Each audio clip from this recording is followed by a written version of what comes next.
स्वामी, तुमचं प्रत्येक रूप हे नव्या अर्थाने उजळतं। राजाराम आणि सिद्धी यांच्या अक्कलकोट पर्यंतच्या प्रवासामध्ये आम्ही राजारामला त्याच्या चुकीची जाणीव करून देत आहोत आणि सिद्धीकडून सेवा घडवून आणत आहोत, जेणेकरून त्याची भक्ती मार्गामध्ये प्रगती व्हावी या हेतूने। गोपाळा, आम्हाला दुहेरी हेतू साधायचा आहे।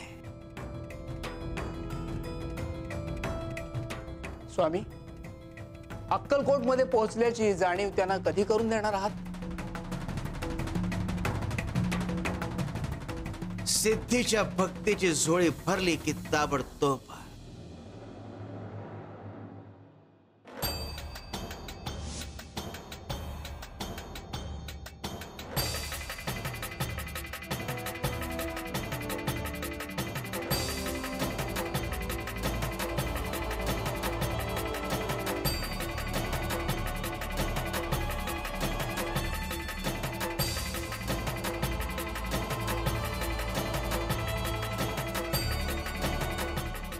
आणि इकडे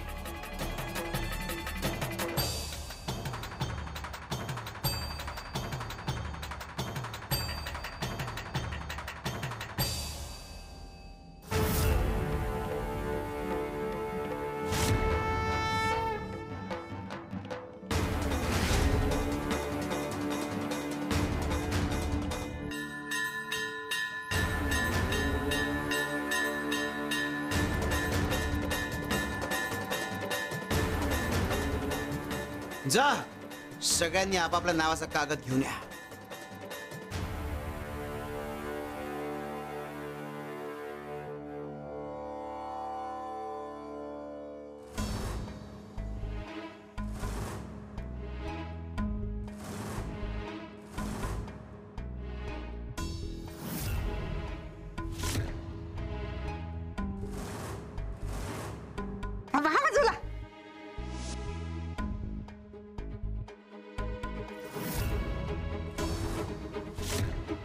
बस, कागद जसे सापडतील तसे आणून द्या आम्हाला।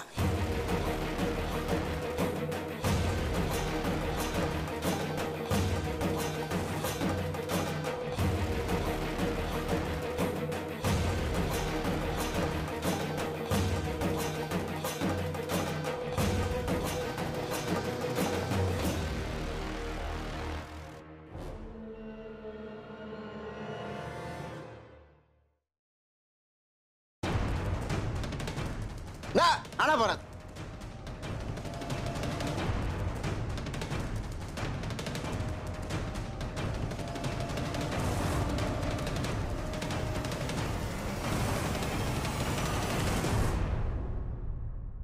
ज्याचं नाव ज्या कागदावर असेल तो कागद त्याला द्या आणि घेऊन या इकडे।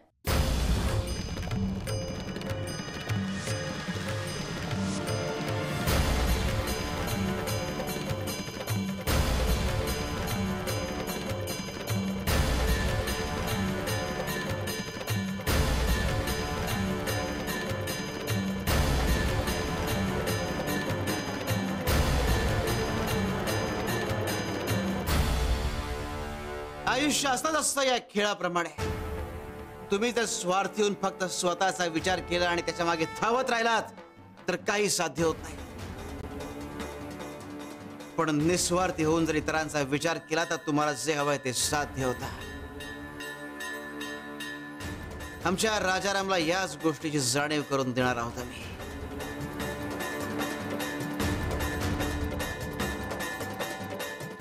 शिव शंकर शंभो।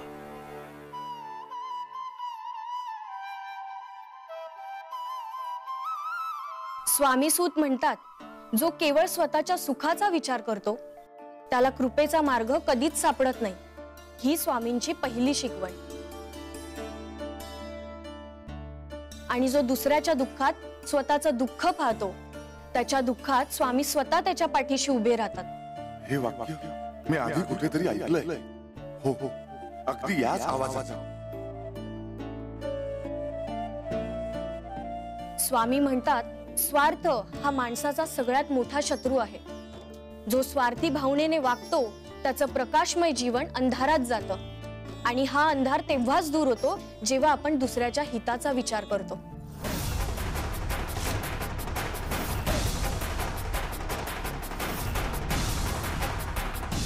राजाराम भाऊ, गेल्या काही दिवसापासून घरात सतत दुःखाचे प्रसंग वाढतायत बघा. कधी आजारपण, कधी अपघात, एक संपत नाही तर दुसरं उभं राहतंय बघा.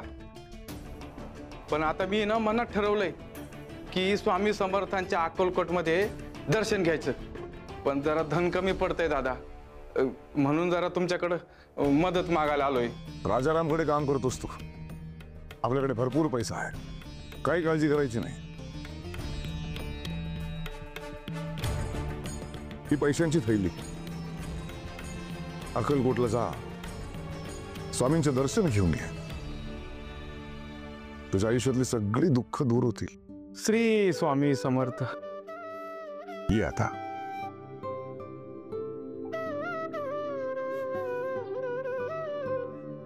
रामकृष्ण हरी माऊली. त्या गावकऱ्याला अक्कलकोटला जायचं होतं, तुम्ही मदत केली, चांगली गोष्ट आहे. पण तुम्ही त्यालाही तोच मार्ग का दाखवला नाही ज्या मार्गाने तुमच्यावर स्वामींची कृपा झाली?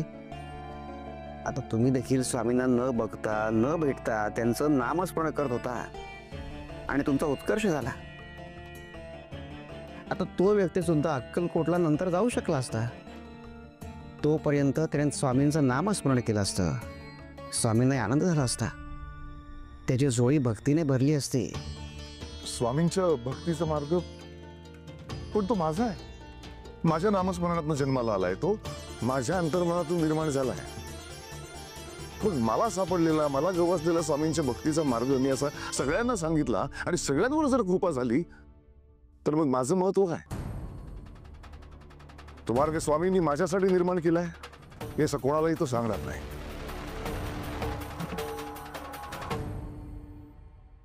राजारामा, एक दिवस तुला याचा पश्चाताप नक्कीच होईल.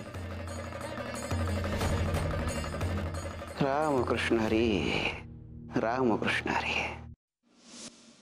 आज मला खरंच पश्चाताप झाला. तेव्हा वाटलं होतं मी योग्य करतोय, स्वामींच्या मार्गावर माझाच अधिकार आहे. पण आज समजतंय कृपेवर अधिकार गाजवणं म्हणजेच सर्वात मोठं पाप. मी केवळ माझ्यापुरता विचार केला, स्वतःचं पुण्य साठवायचं, कृपा टिकवायचा प्रयत्न केला.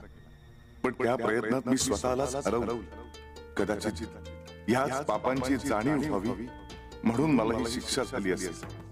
ही वेदना, ही भटकंती कदाचित माझ्या अहंकाराचा परतावा आहे.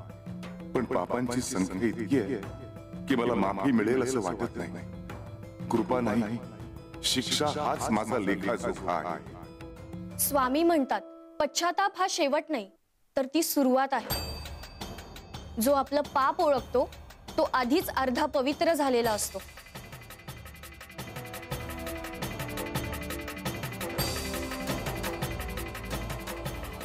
स्वामी, जर तुम्ही खरंच माझ्या हात असाल तर ही भावना, ही जाणीव, हीच माझी क्षमा ठरू द्या. श्री स्वामी समर्थ. जेव्हा पश्चातापाला सुरुवात होते तेव्हा पाप माफ व्हायला लागतात आणि कृपेला सुरुवात होते.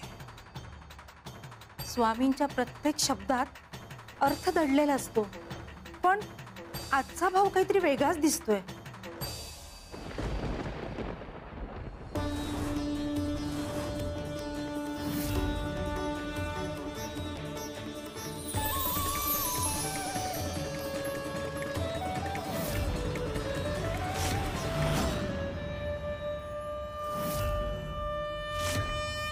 अहो, गुरूंच्या हृदयातून प्रकाश बाहेर पडला. ही काय दिव्य लीला आहे?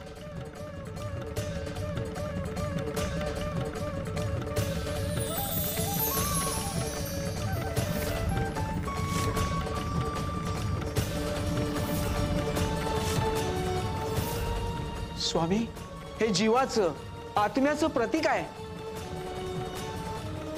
पाणी म्हणजे संसार आणि मासा म्हणजे त्यात भटकणारा आत्मा. स्वामी, ही काय रचना आहे?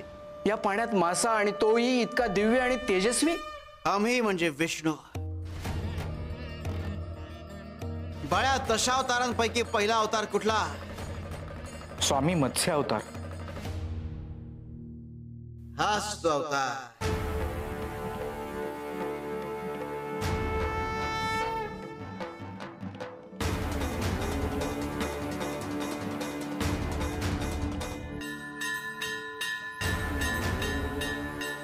सद्गुरु श्री स्वामी समर्थ महाराज की जय.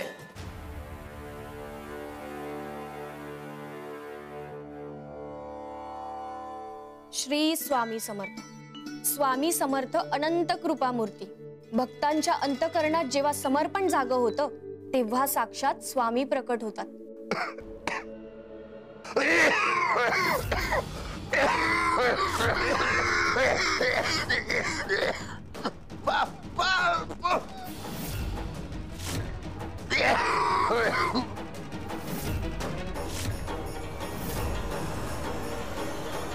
एकदा काही बकर वाचायला सुरुवात केली की जागेवर उठायचं नाही, कुठं हलायचं नाही, थांबायचं नाही.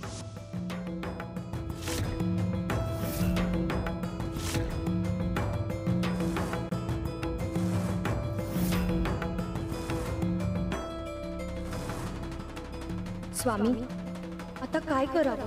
नियम मोडू नये, पण हे असंच बघत बसावं का?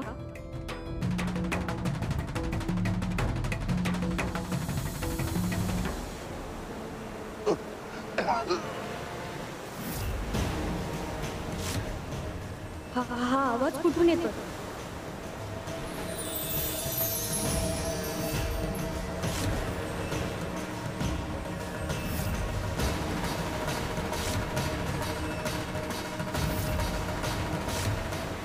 हे काय आहे?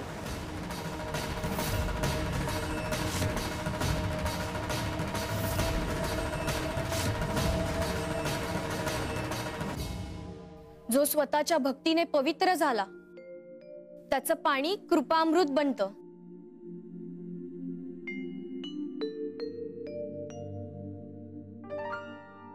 स्वामी, दशा अवतारातील मत्स्य अवतार हे पहिलं प्रकरण आहे.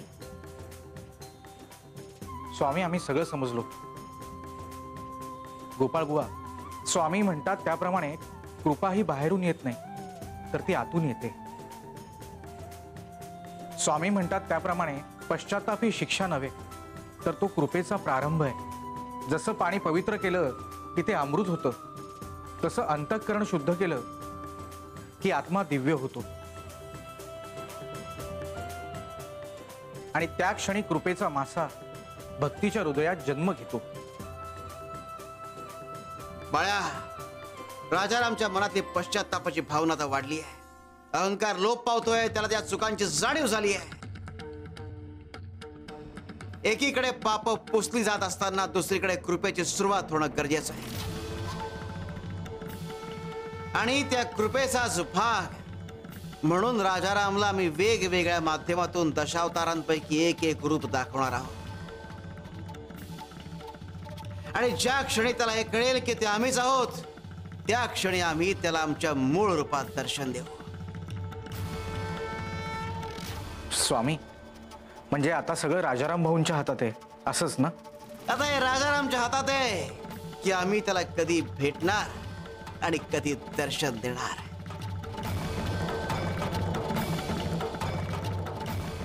शिवार शंकर नमामि शंकर शिवशंकर शंभो. हे गिरिजापती भवानी शंकर शिवशंकर शंभो.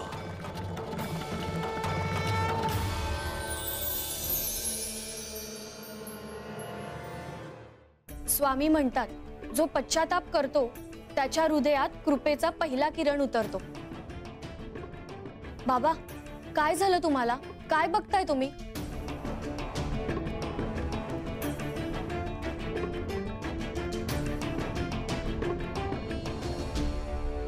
असं कसं झालं? आताच तांब्यात तो दिव्य मासा दिसला. त्याच्या चमकत्या डोळ्यांनी त्यांनी पाहिलं माझ्याकडे आणि आता तो नाहीसा झाला.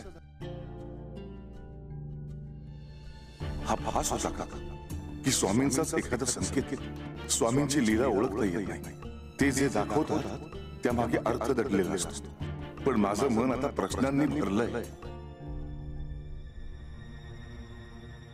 बाबा, अहो काही बोलत का नाहीये तुम्ही? तुम्हाला काही दिसलंय का?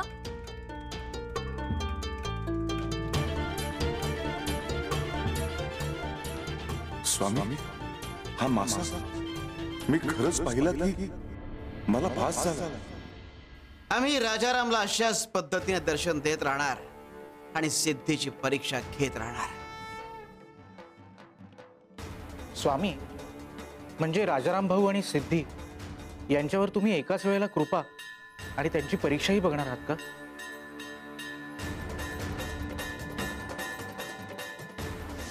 श्री स्वामी समर्थ.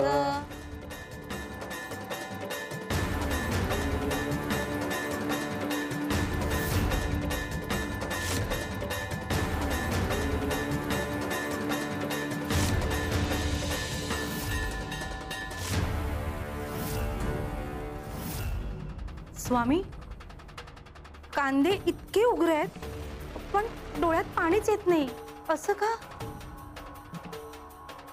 काय गहते, तुमच्या डोळ्यातून पाणी येत नाहीये?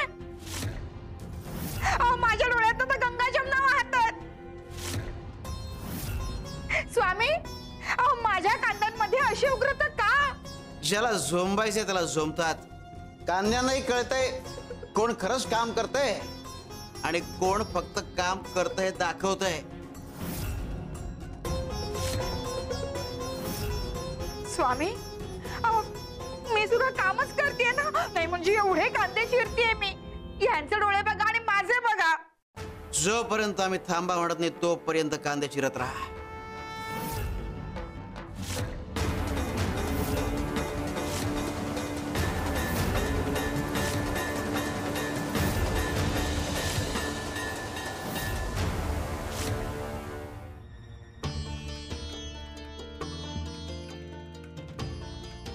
स्वामी म्हणतात सेवा ही केवळ शब्द नव्हे तर ती तडप आहे, ती ताप आहे. ज्याच्याकडे सहनशक्ती आहे त्यालाच कृपा मिळते.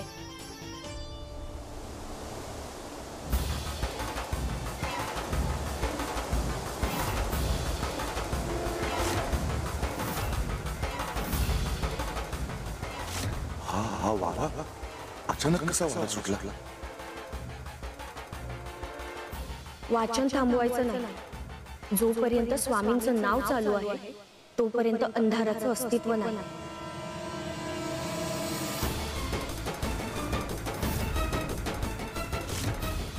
कुणीतरी कुठेतरी कांदे कापतंय असं भासतंय. हा वास, हा वारा, हा त्रास पण इथपर्यंत का पोहोचतो? तर स्वामी, ही सुद्धा परीक्षा करतायत माझी.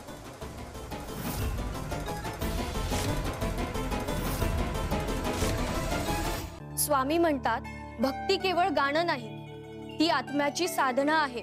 जिथे डोळे पाणवतात तिथे कृपेची बीज पेरली जातात. काही झालं तरी थांबायचं नाही. स्वामींना शब्द दिलाय मी. ते काका म्हणाले हे वाचन मध्येच थांबवलं तर प्रवास अर्धवट राहतो. श्री स्वामी समर्थ.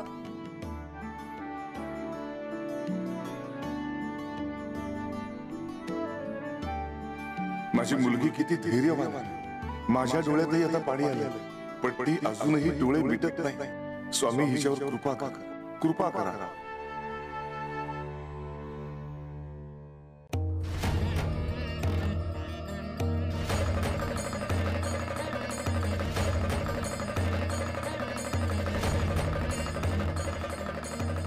स्वामी म्हणतात भक्तीचा शेवट अश्रूमध्येच होतो. जेव्हा मन वेदनेला स्पर्श करतं तेव्हाच कृपा उतरते. श्री स्वामी समर्थ. श्री स्वामी समर्थ.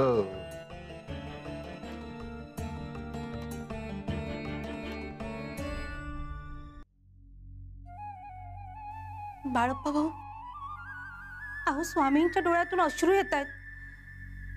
ही काय लीला आहे त्यांची? गहते, मला काय वाटतंय काहीतरी मोठं संकट येणार आहे, मोठी आपत्ती येणार आहे. मी तुम्हाला सांगते बघा, हे अगदी खरंय. मी स्वामींनाच विचारते. कपिला माई, शांत व्हा. हे बघा, स्वामींच्या लीलेचा अर्थ आपल्याला असा सहज समजत नाही. गोपाळ बुवा, आज आपल्याला पुन्हा एकदा स्वामींची लीला बघायला मिळाली.